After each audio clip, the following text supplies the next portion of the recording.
ಮಾಲ್ನ ಲಿಫ್ಟ್ನಲ್ಲಿ 30 ನಿಮಿಷಗಳ ಕಾಲ ಸಿಲುಕಿದ 13 ಮಂದಿ. ಮಕ್ಕಳ ಆತಂಕ.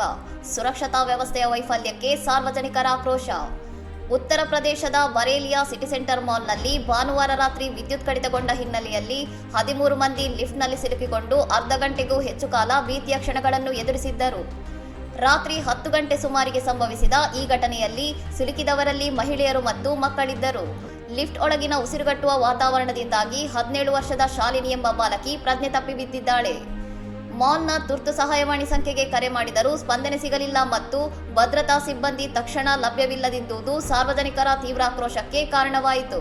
ಅಂತಿಮವಾಗಿ ಲಿಫ್ಟ್ನ ಬಾಗಿಲನ್ನು ಬಲವಂತವಾಗಿ ತೆರೆಯುವ ಮೂಲಕ ಒಳಗಿದ್ದವರನ್ನು ರಕ್ಷಿಸಲಾಗಿದ್ದು, ವಿಷಯ ತಿಳಿದು ಸ್ಥಳಕ್ಕೆ ಆಗಮಿಸಿದ ಪೊಲೀಸರು ಮಾಲ್ ಆಡಳಿತ ಮಂಡಳಿಯ ನಿರ್ಲಕ್ಷ್ಯದ ಕುರಿತು ಪ್ರಾಥಮಿಕ ತನಿಖೆ ಆರಂಭಿಸಿದ್ದಾರೆ.